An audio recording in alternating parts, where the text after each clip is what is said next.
بالخصوص زمونږ د دغه محفل او مجلس رونق او زینت زمونږ مهمان ګران قدر او زمونږ د سترګو تور او یخوالی د رب العالمین د عظیم اولیاؤنا د یو ولی د خاندان سره تعلق لرونکی شخصیت پیر طریقت و رهبری شریعت حضرت العلامہ مولانا و مولوی عاشق الله جان صاحب او د هغې ترڅنګ د هغې برادر محترم زمونږ د دې محفل خصوصي ملما او زمونږ د ټولو مشر او قائد جناب پیر طریقت و رهبری شریعت حضرت العلامہ مولانا و مولوی عتیق الله صاحب او په دریم قدم کې زمونږ استاسو د دغې محفل او مجلس ملما شیخ القرآن والحدیث پیر طریقت و رهبری شریعت حضرت العلامہ مولانا و مولوی سالم جان صاحب دامت برکاتهم العالیه او د ټولو درنو معزز و مکرم علماء په اجازت باندې غواړم یو څو مختصر خبرې د موقع په مناسبت ستاسو درانه حضور ته وړاندې کم رب العالمین دی اولا ما ته ور باندې د صحیح وینا او د عمل کولو توفیق راکړي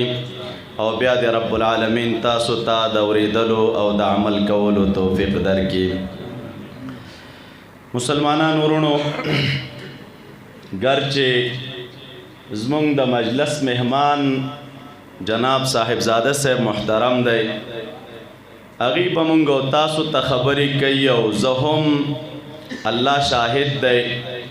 قلبا پدې نیت او اراده راغلی یم چې یو خو په دې پرفیض او بابرکته مجلس کې د ګډون شرف حاصل کم او دویمه مرتبه کې د هغوی د خولې مبارکې نه یو څه شی واورم. معذرت مې مولوي صاحبانو ته وکړه، ما ویل ما خپل ټیم هم صاحب مبارک ته بخلی او د هغوی نه به څه شی اورو، خو لیکن د دوی غوښتنه وه انشاءالله د دوی او ستاسو ترمنځ زه ډېر حائل واقع کېدل نه غواړم او نه دومره جرأت کوی شم چې د الله تعالی د دې دومره عظیمو دوستانو په مخ کې زه زبان درازي وکم او خبرې وکم، خو بیا هم کله ناکله زړه ته یوه خبر راځي دا اولاد یا شاګردان د یو استاز دا چې څومره هم د کمال نه ډک شي او څومره هم لوی خلک شي، خو لیکن د پلار په مخ کې او یا شاګرد د استاز په مخ کې، مرید د خپل شیخ په مخ کې، د خپلو استازانو ته او د مور و پلار ته او د مشایخو ته دا شاګردان هغسې په نظر راځي لکه څنګه چې هغه ابتدایي ماشومان وي. بیا چې دا ماشومان د مشرانو په مخ کې خبرې کوي نو الله شاهد دی د مشرانو تسلی کیږي ور باندې او دوی خوشحالیږي، ځکه د مشفق پلار او د مشفق استاز او د مشفق مربی او مرشد د شفقت تقاضا دا وي چې د هغې په مخ کې د هغې روحاني اولاد خبرې کوي نو هغې ته یو نوع سکون او اطمینان د هغې باطن او زړونو ته راځي او د رب العالمین شکر ور باندې باسي. وجه دا ده چې کشران هغه څه بیانوي چې کمې د دوی په برکت زده کړي وي او کمې د دوی نه زده کړي وي. زه هم هغه څه درته ویل غواړم چې د دوی په برکت او د دوی نه مو زده کړي رب العالمین د زما ژبه په حق باندې اوچلوي. کنې زمونږ کوم شخصي کمال نه دی، تاسو د رب العالمین په ذات یقین وکړئ. زه طالبانو ته ډېر وخت کې د درس کې وایم، کله ورته هغه د سعدي صاحب شعر هم وایم. سعدي صاحب یو شعر کې وایي گلستان کې وی گل خوشبوی در حمام روزی رسید از دست محبوبی بدستم بدو گفتم که مشکی یا عبیری که از بویی دلاویزی تو مستم بگفتا من گلی ناچیز بودم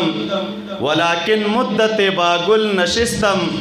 جمال هم نشین در من اثر کرد ولكن من همان خاکم که هستم سعدی صاحب وایي یوه خوشبویه خټه مې لاس ته راورسېده حمام کې یوه ورځ وایي دې خوشبویه خټې ته مې وویلې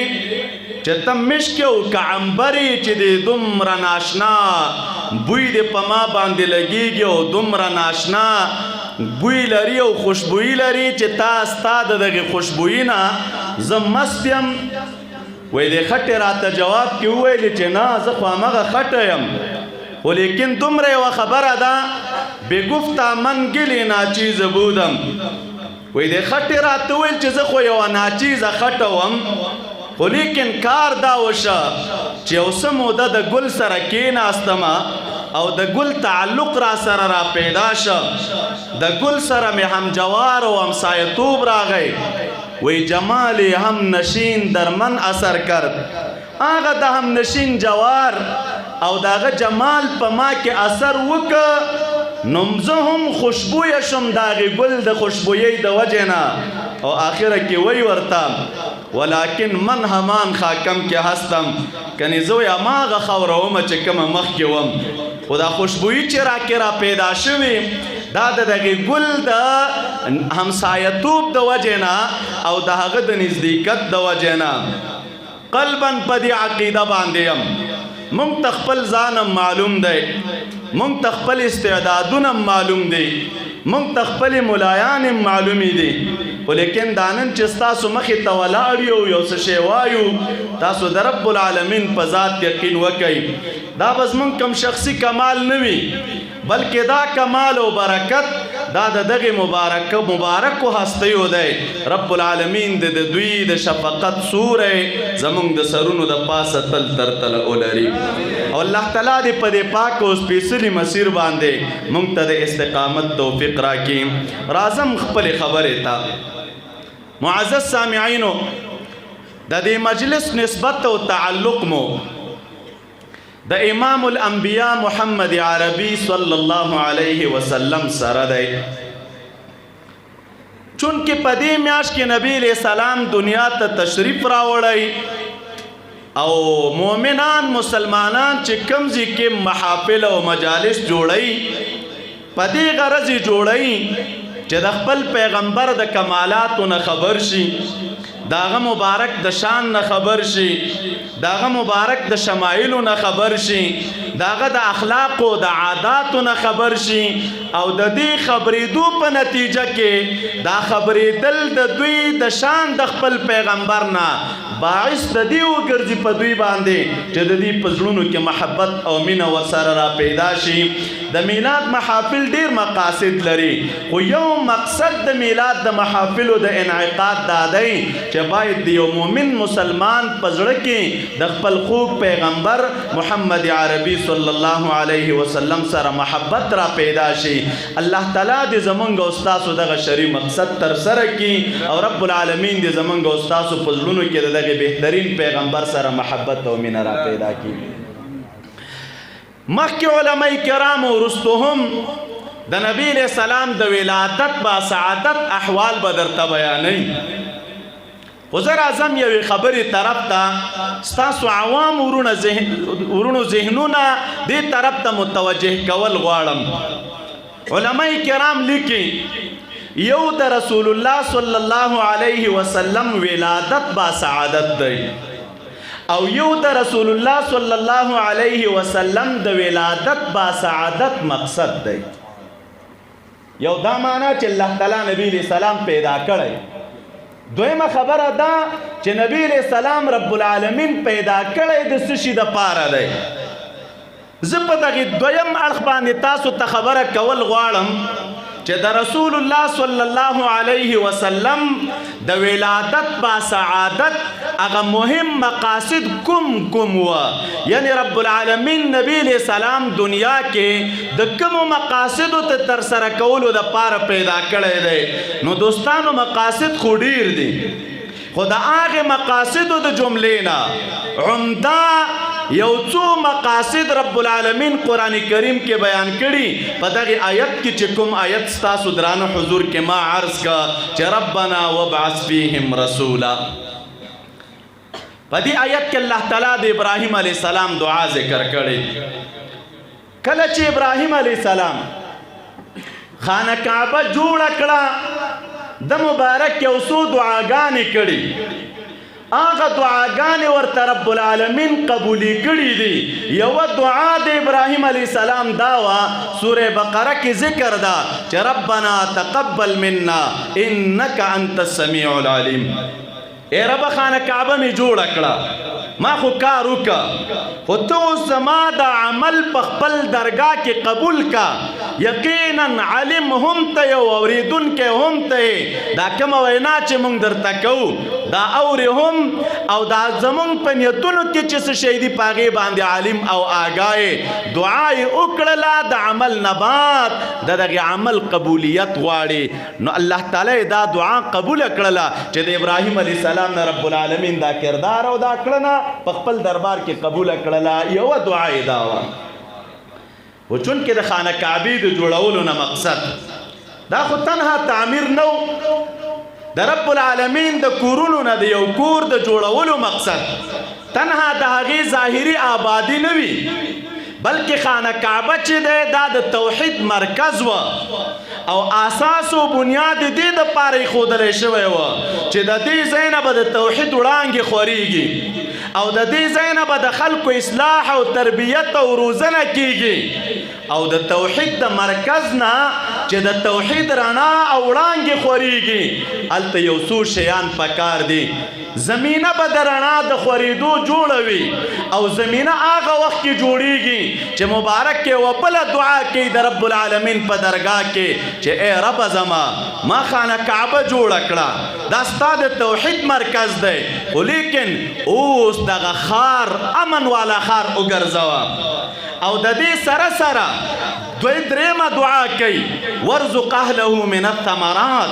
رب العالمین د دې ځای اهل ته ته چې دی رزق او روزي ورکه من الثمرات د میوو د آمدنیو نه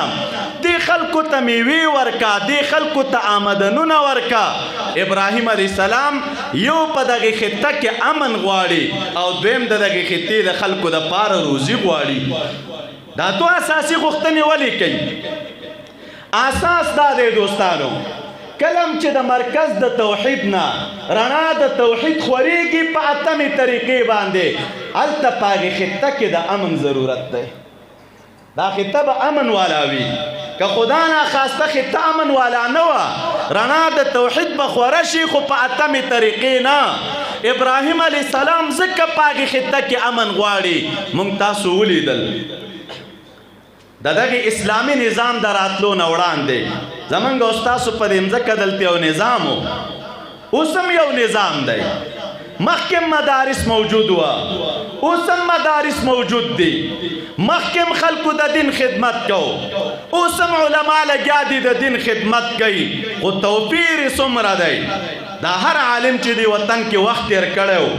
2 ځله او 3 ځله او 4 ځله او 5 ځله سره د طالبانو بندي شوی سره د طالبانو او شاګردانو تهدید شوی دی او مختلف تکلیفونه او شکنجې د خلکو د لوري لیدلی دي دعوت یې کوو خو دعوت یې محدود و ولې امن نه و خطه کې نن چې الحمدلله موږ او تاسو د امن شاهدان یو او د خپل ملک د مشرق نه واخله تر مغربه پورې او د شمال نه واخله تر جنوبه پورې دا علما او شیوخ آزادانه د وطن په کنج کنج کې ګرځي او د رب العالمین د یووالي پیغام خلکو ته رسوي په دغې لږو ورځو کې چې څومره بدلون د خلکو په ذهنونو کې د دغې علماو د خدماتو د وجې نه راغلی دا په دې 20 کاله کې نه و راغلی اساس او بنیاد څه شی دی خو مخکې خطه امن کې نه وه زمینه د دعوت نه وه جوړه اوس خطه امن کې ده زمینه د دعوت جوړه ده نو د دعوت دپاره او د رڼا د توحید د خورېدو دپاره یو اساسي او بنیادي شی په خطه کې امن دی ابراهیم علیه السلام ځکه وایي چې خدایه دا د امن والا ښار وګرځوه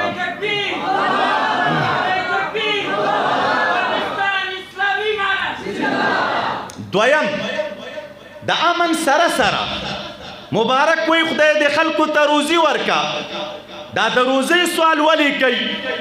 د میوو سوال ولې کوي د آمدنیو سوال ولې کوي اساس دا دی دوستانو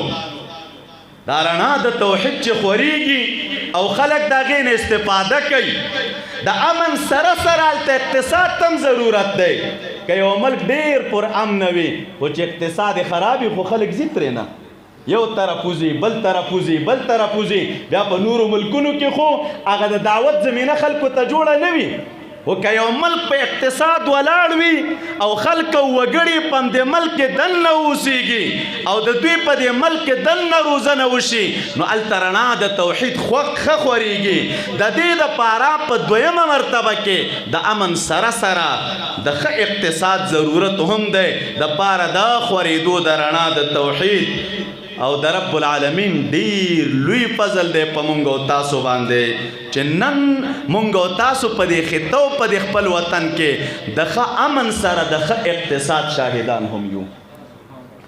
دا چې رسنیو کې خلک وایي چې وضعیت خراب دی او خلک تښتي او څوک یو خوا لاړ او څوک بل خوا لاړ او مهاجر روان دی او مسافر روان دی او فلان او فلان نو دوستانو مونږ او تاسو دې وطن کې ژوند کړی اوس هم پکې اوسېږو مخکې هم د وطن وضعیت راته معلوم و اوس هم راته معلوم دی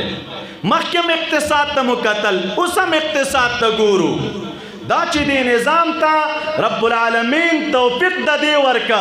چې په 2 کاله کې او څه کم لږه موده کې تاسو د رب العالمین په ذات یقین وکئ چې د افغانستان د اولس دپاره هغه کارونه وکړه چې دا کارونه چا په 40 کاله کې هم نه وکړي نو اقتصاد څه شي ته وایې ته دا چې تا ته د ډالرو بوجي سو کور ته راوغورځئ خو اقتصاد وایي دی ته چې د کار زمینه درته جوړه کړي فابریکې درته جوړې کړي سړک درته جوړ کړي دشتې دې خړوبې کړي او دا ټول کارونه روان دي په دې 2 کلونو کې دا که 10 کاله او 15 کاله او 20 کاله تیر شي په دې نظام باندې نو انشاءالله په دې مطمئن او ډاډیو د رب العالمین په لوی فضل و کرم سره چې د کلونو کلونو په موده کې به زمونږ او ستاسو دا مظلوم هیواد د دنیا د پرمختللو هیوادونو سره د اقتصاد ډغره وهي نو بنیادی شی په دویمه مرتبه کې خطه کې ښه روزي د خلکو ته ځکه ابراهیم علیه السلام دعا کوي چې خدایه ښه اقتصاد هم د خلکو ته ورکه دریمه مرتبه کې څلورمه مرتبه کې دعا کوي ربنا وابعث فیهم رسولا ای رب امنم ورکه روزي م ورکه ورته خو اوس په چې امنم راشي او روزي م راشي هلته د یو معلم ضرورت دی د یو مربي ضرورت دی چې د خلکو روزنه وکړي ابراهیم علیه السلام دعا کوي ربه دې ځای کې اوس یو معلم او مربي ولېږه سره کم معلم او مربي ربنا وابعث فیهم رسولا ای رب اوس د خلکو کې ته یو معظم رسول ولېږه چې د هغې رسول هغه وظیفه به څه شی وي هغه اعلی مقاصد به د ده سره کوم وي یو مقصد دا بیانوي داسې پیغمبر ولېږه یتلو علیهم آیاتک چې خلکو ته ستا آیتونه ولولي داسې پیغمبر ولېږه ویعلمهم الکتاب والحکمه چې خلکو ته د کتاب او دغه رنګ د حکمت تعلیم او ښودنه وکړي او داسې پیغمبر ولېږه ویزکیهم چې د دې خلکو د باطن تزکیه وکړي او د دې خلکو باطن صفا کړي ابراهیم علیه السلام دعا کوي رب العالمین نه یو پیغمبر غواړي داسې پیغمبر چې هغه پیغمبر د متصف په څلورو عمده صفاتو باندې وي یو صفت تلاوت د کتاب دویم صفت تعلیم د کتاب دریم صفت تعلیم د حکمت څلورم صفت تزکیه د نفوسو د خلکو شاید څوک به ووایي چې په یو تن کې دومره صفات راغونډېدل دا خو ډېر سخت کار دی څنګه به وشي چې یو تن دې هم آیتونه لولي خلکو ته یو تن دې هم تعلیم د کتاب ورکوي یو تن دې هم تعلیم د حکمت ورکوي او یو تن دې د خلکو د باطن او د نفوسو تزکیه هم کوي ابراهیم علیه السلام آخره کې وایي انک انت العزیز الحکیم ای رب یقینا ته عزیز ذات او ای رب ته حکیم ذات په خپلو کړنو کې د حکمت دی دی او ای رب ته عزیز ذات دی نو د عزیز خو غالب ذات ته ویلی کېږي د غالب تعلق د دغې صفاتو سره څه شی دی مفسرین کرام لیکي تعلق یې دا دی خدایه که دا کار بل چا ته ګران وي نو ګران به وي اما تا ته ګران ځکه نه دی چې دغسې یو بهترین پیغمبر په دغې صفاتو دنیا ته ولېږي چې ته غالب ذات دی ابراهیم علیه السلام دعا وکړله دعا یې رب العالمین قبوله کړله ځکه رسول الله صلی الله علیه وسلم صحابي مبارک ته وایي انا دعوت ابي ابراهیم زه دعا په نتیجه کې دنیا ته راولېږلم اوس راځئ داسې پیغمبر راولېږه چې خدای څلور صفتونه پکې وي اول تلاوت د کتاب زمونږ او ستاسو پیغمبر دنیا ته راغی کله چې رب العالمین په کتاب را نازل که قرآن کریم دا دغې قرآن کریم تلاوت رسول الله صلی الله علیه وسلم خپلو ملګرو ته په احسنه طریقه باندې کړی او په داسې طریقې کړی چې په امت کې د هغې تلاوت نمونه څوک نشي پیش کولی چې نبی علیه السلام قرآن کریم خپلو صحابه کرامو ته په کوم انداز کې لوستلی دی او لوستل داسې لوستل نو سبحان الله چې کوم تاثیر د محبوب په تلاوت کې پروت و تاریخ لیکلی ابن کثیر وغیره ټول لیکلی دا ابتدا کې چې محبوب کله مکه مکرمه کې و دا د اطرافونه چې به خلک په موسم د حج کې راتلل مکې مکرمې ته دا حج دا د جاهلیت په دوران کې هم وه دا نه چې اسلام راغی او سلسله د حج شروع شوه هغې لا پکې یو قدم وړاندې م وه په دې طریقه باندې چې کله به حج ته راغلل بربنډ طوافونه به یې کول بربنډ طوافونه نو دا بربنډ طوافونه دوی ولې کول وایي د لباسونو کې مو ګناه کړې ده او دا زموږ د شان سره نه ښیي چې د خدای د کور نه تاویږو زموږ د اخیرن لباس په وجود باندې په داسې یو فکر باندې و دا خلک خو حج وو خلک به راتلل د اطرافونه نو دا د مکې مکرمې مشران او دا خلک کې دا به ووتل په دې لارو کې به ناست و اطرافونه چې به خلک راتلل او به یې درول وختونه به را روان و قافلې به را روانې وې مکېوالو به ورته ویل تاسو ودرېږئ خبره درته کوو هغه څه وایي زمونږ او ستاسو تګ راتګ دی راشه درشه لرو تجارتي سلسلې لرو نو ګوره په موږ مو یو حق دی دلته زموږ کلي ته خو راغلی او اراده د ادا د حج خو لرئ خو حق مو په موږ دا دی یو نصیحت درته کوو نصیحت مو څه شی دی وایي ګورې زموږ په کلي په علاقه کې عیاذا بالله چا به ویلې لیونی پیدا شوی دی چا به ویلې ساحر پیدا شوی دی چا به ویلې کاهن پیدا شوی دی دا مختلفې توصیې به یې خلکو ته کولې د نبي علیه السلام په حق کې وایي موږ مخکې نه در باندې غاړه خلاصو پام کوئ چېرته کښېننئ ورسره خلک چې به راننوتل رښتیا یو خوا بل خوا به یې کتلې چې دا اوس څه قصه ده چې دې کلي کې داسې یو څوک پیدا دی چې څوک یې په یو نوم یادوي څوک یې په بل نوم یادوي ابن کثیر لیکلي او مشهور دمګر و عربانو کې خلک به یې دمول دا دمونه هم د اسلام نه وړاندې وو خلکو به خلک دمول بیا چې کله محبوب راغی دمګرو ته به ویل چې تاسو هغه الفاظ ووایئ چې په کومو الفاظو باندې خلک دموئ نو الفاظ به محبوب واورېدل که د شریعت مطابق به ورته ویل چې بس خلک پې دموئ او که د شریعت مطابق به نه ویل دا الفاظ به آینده دپاره نه وایئ نو یو مشهور دمګری ګرځېده دته چا وویل چې زموږ کلي کې یو نوجوان لیونی شوی عیاذا بالله او خلکو ته قسمه قسمه خبرې کوي دی راغی رسول الله صلی الله علیه وسلم ته ورته وایي ځوان ډېر ښه سړی راته ښکارې او زه دمګری یم ډېر خلک مې دم کړي دي او زما په دم باندې هغه خلک جوړ شوي ستا په حق کې خبر شوم چې دی لیونی شوی که ستا خوښه وي نو زه به دې دم کم زما د دم سره به ته هم جوړ شې محبوب ته لګیا دی پیشنهاد کوي چې زه به دې دم کم او د دم سره به جوړ شې رسول الله صلی الله علیه وسلم مخ راته وکړه خطبه ورته وایي ان الحمد لله نحمده ونستعینه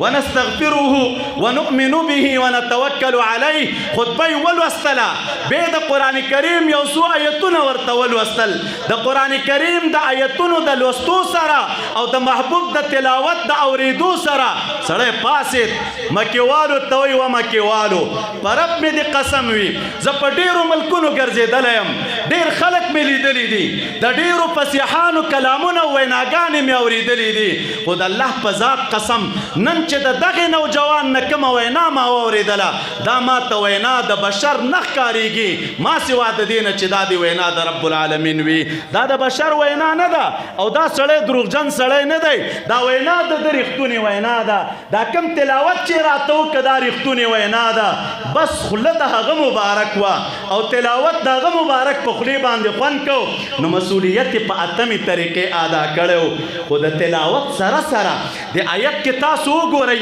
دویمه غوښتنه دا کوي ویعلمکم الکتاب والحکمه خدایه داسې پیغمبر ورته ولېږه چې د تلاوت سره د کتاب تعلیم هم ورکړي او د تلاوت سره سره د حکمت او د سنت تعلیم هم ورکړي عوام ورونو د یو خبر مې واورئ یو ځل تلاوت ذکر کوي ورپسې تعلیم ذکر کوي نو اکتفا تنها په تلاوت ولې نه کوي چې داسې یو پیغمبر ولېږه چې دوی ته قرآن ولولي بس داسې نه وایي داسې پیغمبر ولېږه چې آیتونه دې مولولي ورته او دوی ته د آیتونو د سنتو تعلیم هم ورکړي او دوی د دغې آیتونو په مقاصدو باندې پوه کړي د دې نه معلومیږي دا چې د قرآن کریم د راتلو مقصد دنیا ته دا تنها تلاوت د قرآن کریم نه دی چې یو څوک راولګېږي چې صرف قرآن کریم لولم بس تلاوت شپه ورځ کومه بس او د تلاوت په مقصد باندې ځان نه پوهه کوي زمونږ علما د اصول التفسیر چې کله د قرآن کریم آداب ذکر کوي یوه خبره پکې دا کوي وایي محض د قرآن کریم په لوستو باندې بغیر د دې نه چې یو سړی د قرآن کریم په تلاوت او د هغې د آیتونو په مقصد پوه شي وایي تنها د قرآن کریم په لوستو باندې یو انسان ته خدای تعالی ثواب ورکوي او که نه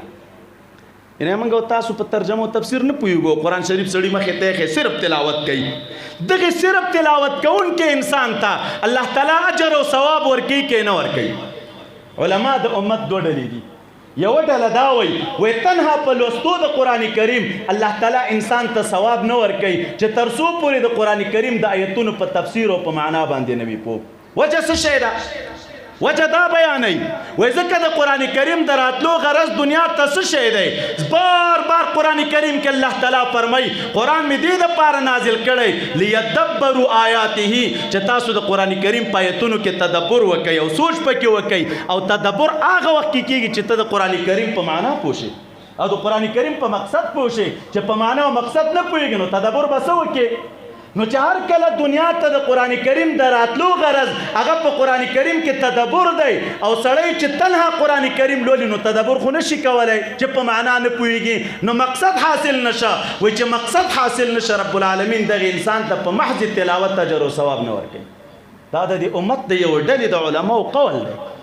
او دویمه ډله په دې عقیده ده وایي نه قرآن کریم په معنا پوهېږي او که نه پوهېږي خو که دې ولوسته نو رب العالمین اجر او ثواب درکوي او دلیل د دوی څه شی دی حدیث مبارک کې راځي من قرأ حرفا من کتاب الله تعالی چا چې د قرآن کریم یو حرف هم ولوسته الله تعالی ورته 10 نیکۍ ورکوي نو یو حرف لوستل راغلی دي چې یو حرف دې ولوسته 10 نیکۍ شته بیا محبوب صحابه کرامو ته وایي تاسو ته زه دا نه وایم چې الف لام میم یو حرف دی الف ځان ته حرف دی لام ځان ته حرف دی میم ځان ته حرف دی نو د یو الف لام میم په لوستلو باندې رب العالمین 10 نیکۍ درته درکوي وایي دې له دا معلومیږي چې په نفس تلاوت هم اجر شته دی ځکه راغله من قرأ حرفا من کتاب الله تعالی اوس کوي څه شی دا څوک چې وایي چې ثواب پې نشته خو هغه خو هم علما دي او چې دا څوک وایي ثواب پې شته نو دوی خو هم علما دي او موږ او تاسو خو اهل سنت یو زمونږ او ستاسو معمول د علماء کرامو بې عزتي او سپکاوی نه دی چې د یو عالم خبره مخې ته راغله او وایي چې زه دې سړي خبره غلطه کړې ده نه مونږ به د هغې قول ته او توجیه ګورو مقصد به بیانو تطبیق به کوو د علماو د اقوالو ترمنځ علماو مختلف تطبیقونه کړي یو تطبیق دا کوي وایي دا څوک چې قرآن کریم لولي دا په 2 قسمه دي دا محض تلاوت والا یو هغه څوک دی چې تلاوت زده که خو اراده د دې لري چې اوس مې تلاوت زده که دې نه بعد تفسیر زده کوم دې نه بعد ترجمه زده کوم په دې عزم باندې دی دویم داسې ځوان دی چې هغه قرآن کریم زده که په لوستلو باندې خو اراده د دې نه لري چې تفسیر او ترجمه زده کم وای دا د چا په زړه کې چې د قرآن کریم د تفسیر او د ترجمې د زده کړې اراده ده د لوستلو نه بعد وای ممکن چې رب العالمین به دته په محض لوستلو ثواب ورکړي. ولې مخکې نظر د دې دی چې د تفسیر او ترجمه زده کوم چې قرآن کریم کې تدبر وکما او د چا چې وای اراده نه بلکې د صرف اکتفا په دې کې چې بس صرف قرآن شریف ولول او مقصد هم دغه دی بس تلاوت وکړو مقصد هم دغه دی او دینه مخکې قدم نه دی چې د قرآن کریم په مفهوم او په مقصد ځان پوهه کړي او مقصد تنها د قرآن کریم لوستل ګرځولی نو علما لیکي دغه کسانو تبا شاید چې رب العالمین د محض لوستلو په وجه باندې اجر او ثواب ورنکړي. دا څومره باریکه خبره ده او تاسو ته وایم زمونږ او ستاسو خو مقصد دی اول خو قرآن وایو نه چې به زده کو صرف تلاوت وکوئ سهار نه ماسپښینه پورې ناست یم او 15 سپارې مې ولوستلې او بیا ماسپښین چې مې مونځ وکړې تر مازدیګره ناستم او 4 مې نورې ولوستلې او چې مې ماسخوتن مونځ وکړه نو بیا مې 10 سپارې ولوستلې او په 3 ورځو کې مې قرآن شریف ختم کړه. نو کار دې د ستاینې وړ دی خو لیکن دا یو ورځ کې چې 10 سپارې وای دا 10 سپارې د یوې ورځې د لوستلو پرېږده دا 15 سپارې چې وای دا پرېږده راشه د دغې 15 سپارو په ځای باندې 2 آیته تفسیر او ترجمه زده کړه 3 آیته تفسیر او ترجمه زده کړه 1 رکوع تفسیر او ترجمه زده رب العالمین به د دغه علماء د اختلاف نه وباسي الله تعالی به د کامل عالمانو د عبادت اجر او ثواب درته درکړي.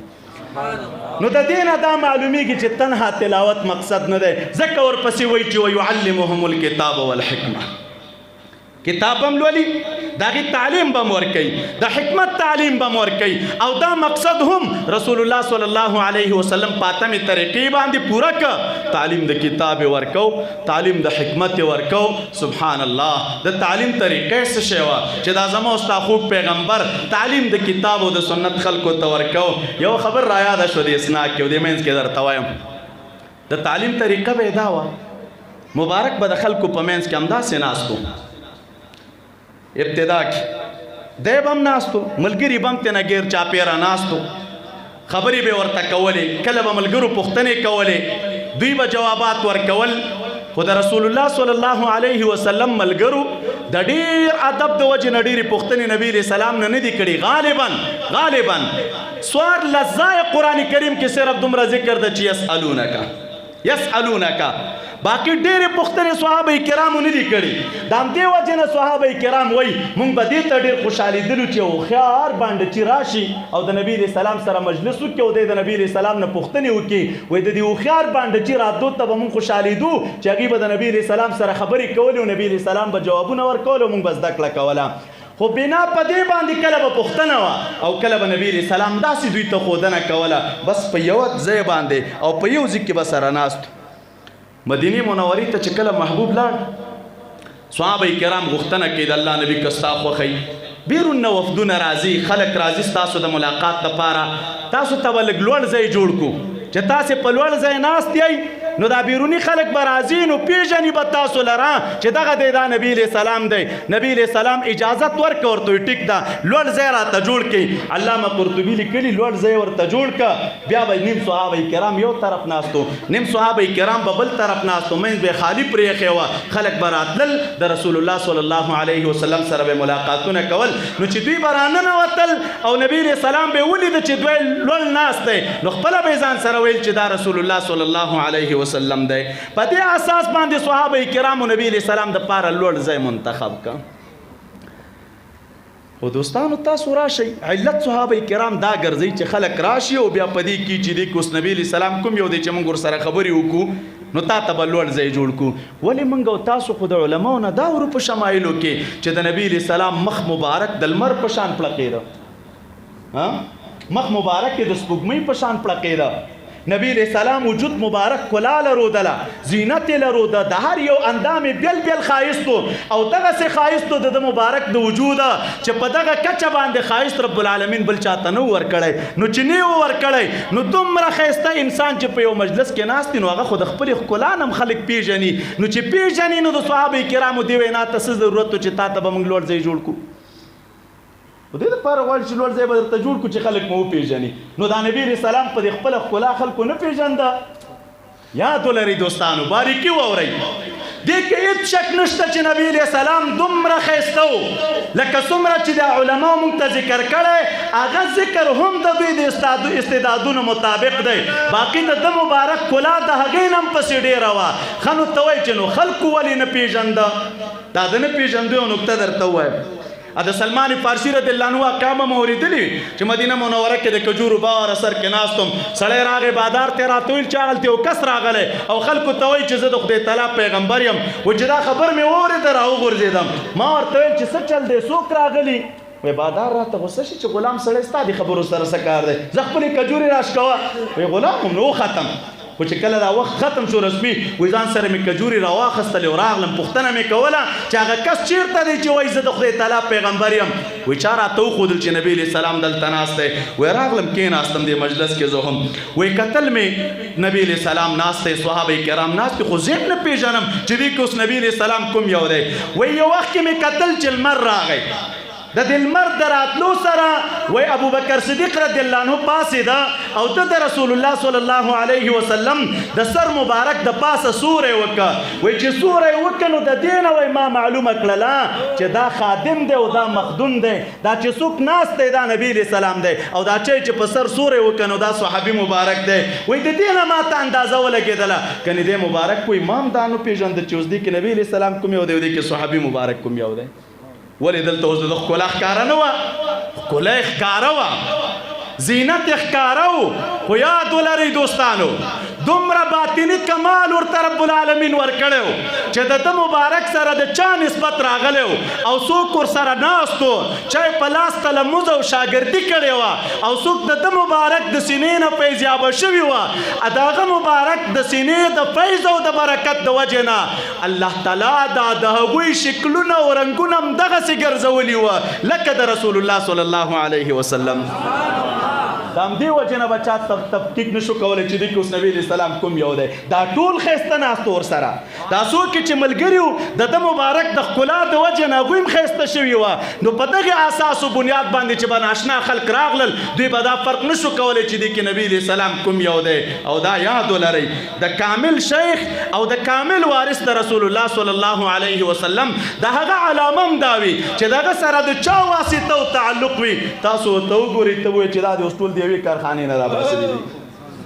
او که نوی سړی راشي او مخونو ته یې ګوري نوی سړی دا به په دې نه وي پوه چې بیا یو خو ځان ته ده چې مشایخو ته دې ځان ته ځای جوړ کړی ته دا مشایخو کې دې منځ کې کښېنوه نوی سړی چې راشي نو کله به یو ته ګوري چې دا دی کله به بل ته ګوري چې دا دی کله به بل ته ګوري چې دا دی کله به بل ته ګوري چې دا دی او دا ولې اساس و بنیاد دا دی چې دا د اولیاء کرامو سینې دې کې رب العالمین دومره کمال اچولی چې هغه ناسته کوونکي انسانان ورسره هم رب العالمین د دې د شکلونو په شان ګرځولي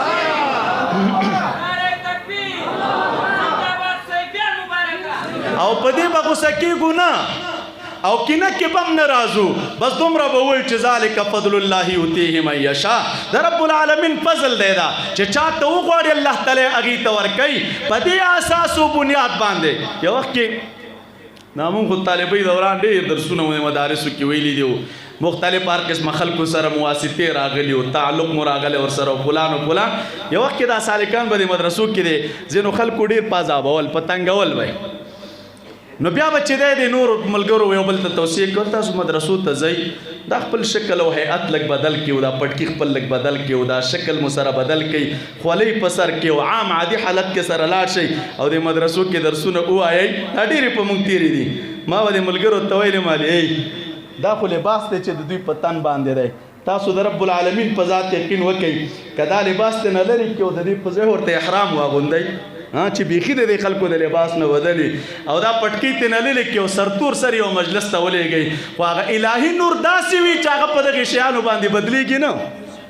که څومره هم یو سړی خپل لباس بدل کړي همغه دی معلومیږي چې د ده هغه د مخ قافیه هغه ښکلا زینت د مجلس تاثیر هغه جدا وي نو په دغې اساس باندې د رسول الله صلی الله علیه وسلم او د صحابه کرامو توپیر او فرق به نه کېده او که څوک وایي چې نه کومه بله وجه نو دوی دې بیان کړي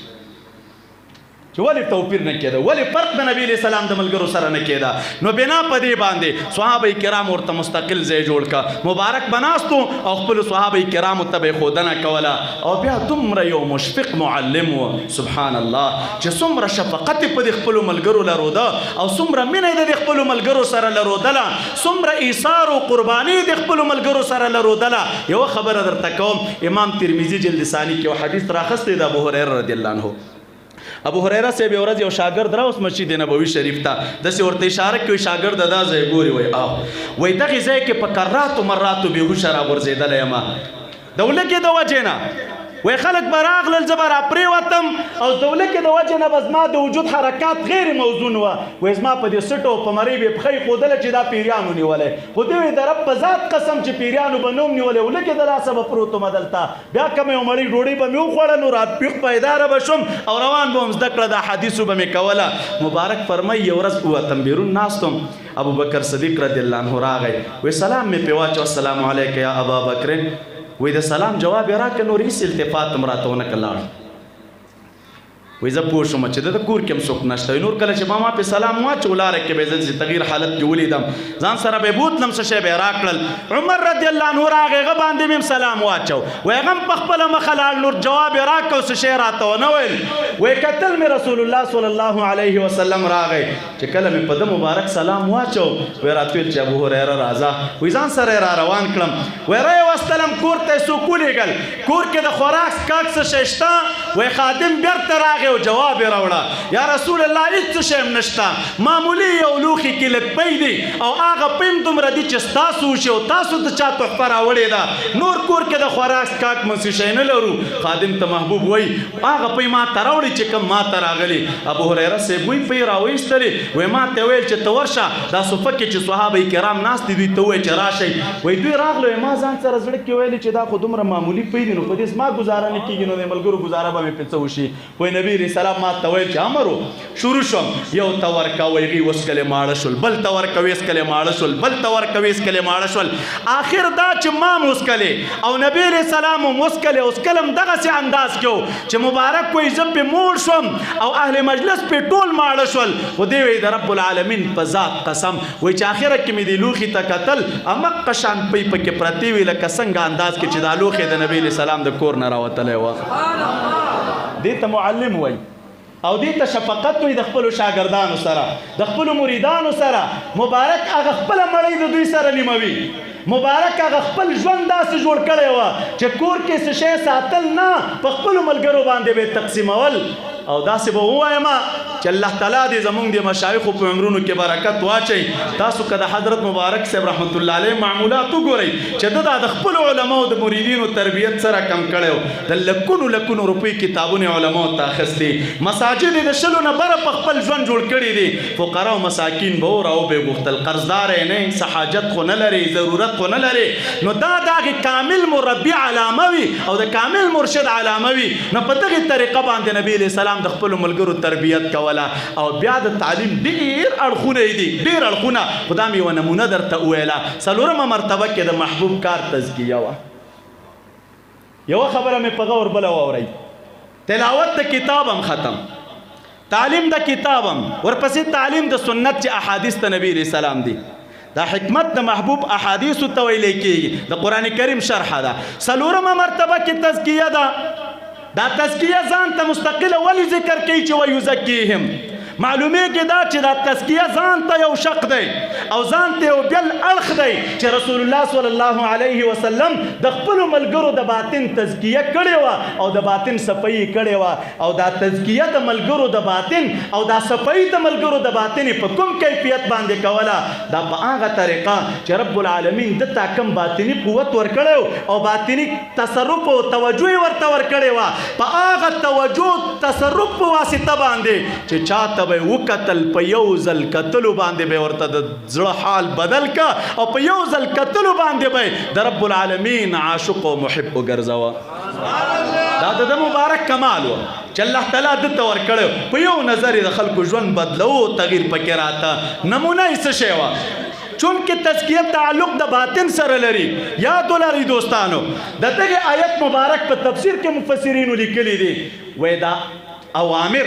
چې دا بنده په مکلف دی، یعنی مونږ او تاسو چې په مکلف یو، دا په غټه کې په دوه قسمه دي. یو هغه دی چې تعلق د ظاهر بدن سره دی، یو هغه دی چې تعلق د باطن بدن سره دی. کوم چې تعلق د ظاهر بدن سره لري بیا دوه قسمه دي، اوامر دي او نواهی دي. کوم چې تعلق د باطن سره لري هغه دوه قسمه دي، اوامر دي او نواهی دي. دا دوه قسمه مونږ او تاسو په مکلف یو. ظاهر بدن سره مونږ او تاسو اوامر هم شته او نواهی هم شته. غلا مه کوه منه ده، منځو کا د نمونې دي. دا د ظاهر بدن سره تعلق لري. باطن سره چې تعلق لري حسد او کینه مه کوه منه یو. محبت وکړه د خلکو سره مامور یې ورباندې، داسې ډېر امثالې دي. خو لیکن چې دا دوه قسمه دي دا مامورات او دا موږ او تاسو چې په مکلف یو، نو علماو لیکلي دي په دې دواړو کې چې ډېر اهمیت حاصل دی هغه احکامو ته حاصل دی چې د کم تعلق د انسان د باطن سره دی او د انسان د قلب سره دی. دا ظاهري احکام دا مهم دي، خو ډېر اهم هغه دي چې تعلق د باطن سره دی. او نمونه یې څه شی ده؟ نبی علیه السلام نه دي فرمایلي چې ان الله لا ينظر الى صورکم واموالکم، رب العالمین مو صورت ته نه ګوري، رب العالمین مو اموالو ته نه ګوري، ولکن ينظر الى قلوبکم واعمالکم، زړونو ته مو ګوري، اعمالو ته مو ګوري. د بخاري صحیح حدیث ته محبوب فرمایي چې الا ان فی الجسد لمضغه، خبردار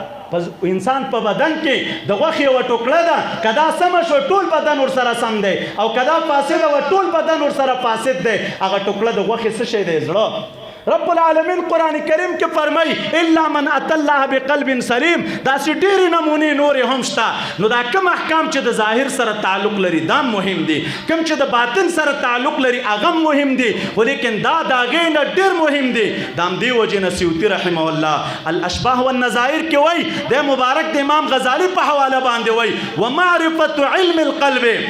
د انسان د زړه د علم معرفت او پیژندلو او معرفت د امراضو د قلب چې هغه حسد دی، کینه ده وغیره نور شیان په دې باطن کې پراته دي. نو د مبارک فرمایي کما قال الغزالی فرض عیننا، وی لکه څنګه چې دا خبر امام غزالی رحمت الله علیه کړې ده، دا فرض عین ده په مؤمن مسلمان باندې چې باید د خپل باطن احوالو پیژني، د زړه علم ورته وي او د خپل باطن امراضو پیژني. نو چې د مبارک وایي فرض عین ده، د دې نه دا معلومیږي چې د باطن غم په کار دی.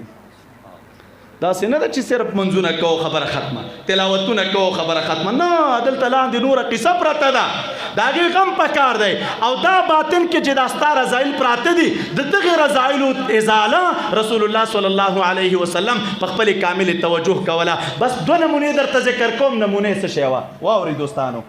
کله چې دا آیت خلک لولي بس وی تعلیم د کتاب راغلی خبره ختمه، تلاوت د کتاب راغلی خبره ختمه. دغه رنګ چې دی ورسره تعلیم د حکمت راغلی خبره ختمه. مونږ وایو تعلیم د حکمت دا ځان ته اړخ دی، دام لازم دی. تعلیم د کتاب ځان ته اړخ دی، دام لازم دی. تلاوت د کتاب ځان ته اړخ دی، دام لازم دی. خو تزکیه د نفوسو دا ځان ته اړخ دی، دام لازمه ده در باندې چې دا به کوې. او نمونه یې څه شی وه؟ یوه نمونه درته حدیث د امام مسلم وایم، او امام مسلم رحمت الله علیه راخستی په روایت د ابی ابن کعب رضی الله عنه باندې به اسناد جید. ابی ابن کعب رضی الله عنه مسجد شریف کې ناستم و یو کس راغی د قرآن شریف تلاوت یې وکړ، بل رقم تلاوت یې وکړه،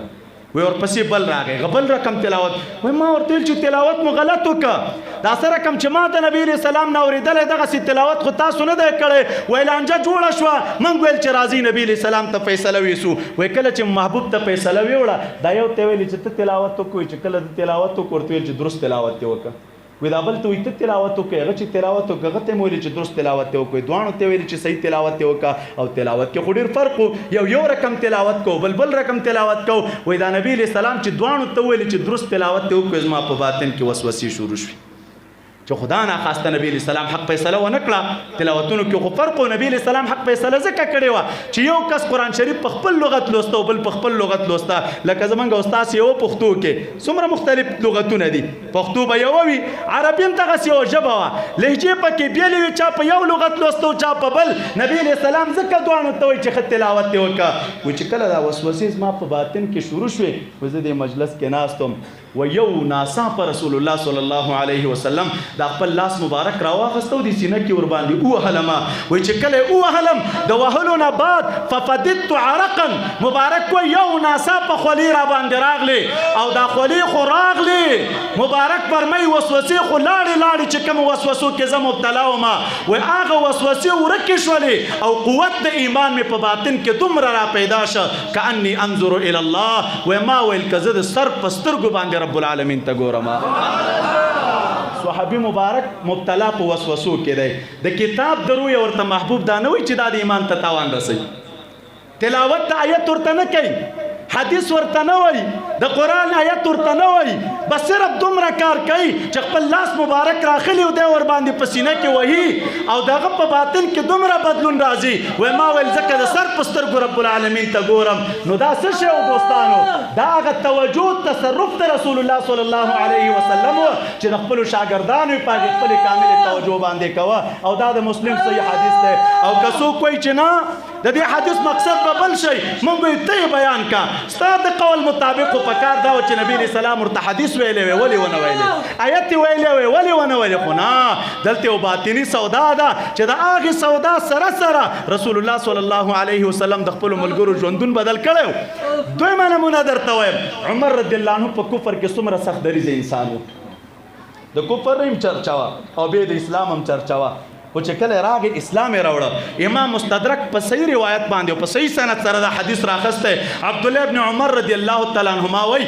خپل زوی وایي دی وایي کله چې زما پلار ایمان راوړه، وایي د ایمان د راوړلو په دوران کې رسول الله صلی الله علیه وسلم 3 کرتې زما د پلار په سینه کې ووهه، یو ځلې ووهه، بیا یې ووهه، بیا یې ووهه او په آخره کې ورته دعا کوي اللهم اخرج ما فی صدر عمر من غل وابدله ایمان. اے ربا د دې عمر رضی الله عنه په سینه کې چې اکم کوګواله حق ته پروت دی هغه وباسه وابدله ایمانا او د هغې کوګوالي په ځای باندې د په زړه کې چې دی ایمان راوله او ایمان د هغې په بدل کې راوله. ایمان عمر رضی الله عنه راوړي، احکام ورته محبوب وایي، خو د احکامو د ویلو سره سره یو ځل نه 3 ځلې په سینه کې وهي. دا 3 ځلې عمر رضی الله عنه په سینه کې ولې وهه؟ دې کې راز څه وه؟ خو بس په خوله به یې ورته تلاوت ته آیتونو کړی، په خوله به ورته حدیث ویلي وه. دا چې 3 ځله په سینه کې وهي معلومیږي دا چې دلته یو باطني سودا شته او د دغې باطني سودا دپاره د باطن سترګې پکار دي.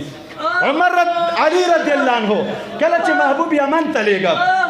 ګوره علي رضی الله عنه د څومره لوی منصب سړی دی. محبوب فرمایي انا مدینة العلم وعلي بابها. یمن ته محبوب لیږي او ورته وایي چې ای علي رضی الله عنه یمن ته دې به طور قاضي لیږم، زه به ته د هغې خلکو قاضي مبارک مخ راته وکړه. محبوب ته فرمایي انک لترسلني الى اهل یمن وانا رجل شاب. محبوبه ته خو ما د یمن خلکو ته لیږې او زه ځوان سړی یم، لا ادري ما القضا، په دې اوس پوهېږم نه چې قضا سره کم ده، قضا مې دې نه مخکې نه ده کړې، فیصلې مې د خلکو په منځ کې نه دي کړي او د یمن غوندې علاقې ته مې لیږي چې د هغې خلکو په منځ کې به ته قاضي شې. محبوب ورته چل کوي. یوه خبره ورته دا کې ای علي کله هم چې لاړې یمن ته فیصلې چې د خلکو په منځ کې کوې، نو کله چې یو جانب درته راغی خپله قصې درته وکړله، ته به سمدست فیصله نه کوې چې تر څو پورې هغه بل اخ درته خبره نه وي کړي. کله چې د دواړو خبره واورېدله بیا به فیصله د خلکو په منځ کې کوې. خو د دې نه وړاندې رسول الله صلی الله علیه وسلم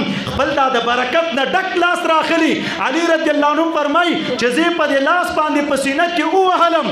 وایي بیا راته ویل چې زه اوس لاړ شه یمن ته. مبارک فرمایي چې کله لاړم یمن ته او سلسله د قضاګانو د فیصلو شروع شوله، دی وایي والله فما شککت فی قضاء بین اثنین قط، وایي د رب العالمین په ذات مې دې قسم وي چې بیا کله د 2 کسانو په منځ کې چې ما ته کومه لانجه راغلې ده، وایي د دغې 2 کسانو د لانجې په باره کې وایي زما په باطن کې د فیصلې د حل دپاره هېڅ شکم نه دی راغلی. لیږي یمن ته وهي سینه کې، لیږي یمن ته ورته وایي چې زه سینه کې ووهه هلته فیصلې کوه. دا سینه وهلو کې څه کمال وه چې رسول الله صلی الله علیه وسلم یې سینه کې وایي. دا خو موقع د تعلیم ده، موقع د انتخاب ده، سفیر او د استازي ده د خپل لور یوې علاقې ته په سینه کې وهي. نور قواعد ورته نه وایي، نور آیتونه ورته نه لولي، احادیث ورته نه لولي. دا هغه خاص توجه د رسول الله صلی الله علیه وسلم وه چې دی مبارک ته یې کوي او بیا یمن ته لیږي چې لاړ شه د خلکو په منځ کې قاضي شه. او بله نمونه درته وایم. امام بخاري تقریبا متعددو ځایونو کې دا روایت راخسته. جریر رضی الله عنه یو صحابي دی، یو وخت کې د خانه کعبې په خلاف خلکو یو کوټه جوړه کړله او هغې ته به چې دی طوافونه تینا کول، خلکو ته به ویل چې خانه کعبې ته مه ځئ، همدې ځای نه طوافونه کوئ، هلته څه ضرورت دی. محبوب چې خبر شه سخت پرې ودرېده. صحابه کرامو ته وایي چې دې کوټې نه به مې څوک خلاص کړي. جریر رضی الله عنه چې دی د حمص قبیلې یو کس وه. محبوب ته وایي یا رسول الله زه به دې خلاص کړم، دا خو اسانه خبره ده. یو روایت کې راځي چې کله دې کور ته لاړ ځان سره فکر کوي چې دا خو غیزې ته تلل دي، هلته کوټه ده او بیا ورانول دي، په اوښ باندې خو مزل نه کېږي چې زه هلته لاړ شم، په اس باندې به ځې، ځان سره به ملګري بیایي او زه په اس باندې کېناستی نه شم. طریقه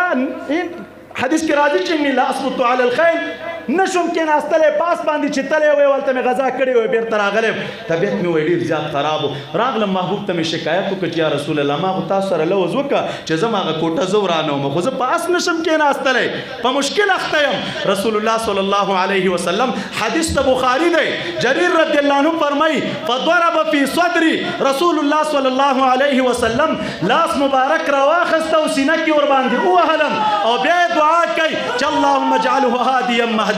واثبته علی الخیل، ای الهه دې هادي وګرځوه، مهدي وګرځوه او په اس باندې کلک کا. جریر رضی الله عنه فرمایي هماغه د محبوب دعا وه او د محبوب برکتي لاس وه چې زه یې په سینه کې پې ووهلم، وی لاړم کوټه مو ړنګه کړله، غزوه مو وکړله، واپس راغله نبي علیه السلام ته فرمایي د الله نبي د هغې کمې کوټې د ړنګولو دپاره چې دې لېږلي وو هغه مو داسې پرېښودله لکه په شان د پمن اوښه. اوس فکر وکړئ دوستانو، یو څوک چې په اس نشي کېناستلی هغه ته د اس ناسته نه یې زده، خو خلک ورته ځین ونیسي، ورته وایي چې ته راشه په دې اس کېنه، خپې به چې دی لاندې رکابو کې کېدې، ځین به ونیسي، بیا به اس روان کړي، داسې به یې زغلی فلان فلان. د اس د سورېدو طریقه خو دا ده، اس طریقه د ناستې چې څوک چاته ښي خو دغې اصول دي، داسې خو نه کوي چې په سینه کې ووهه.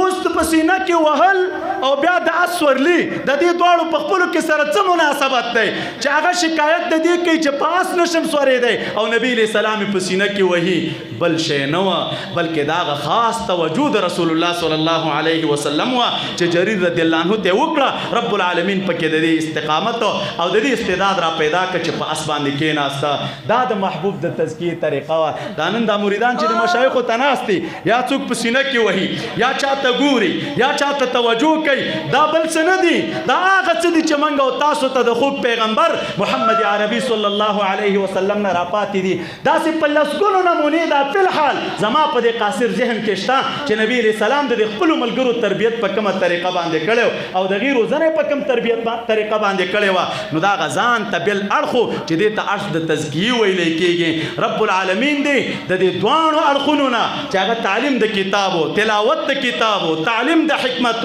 او تزکیت نفوس وه، د دغې بهترینو مشایخو په برکت باندې موږ برخمن کړي. السلام علیکم ورحمة الله وبرکاته.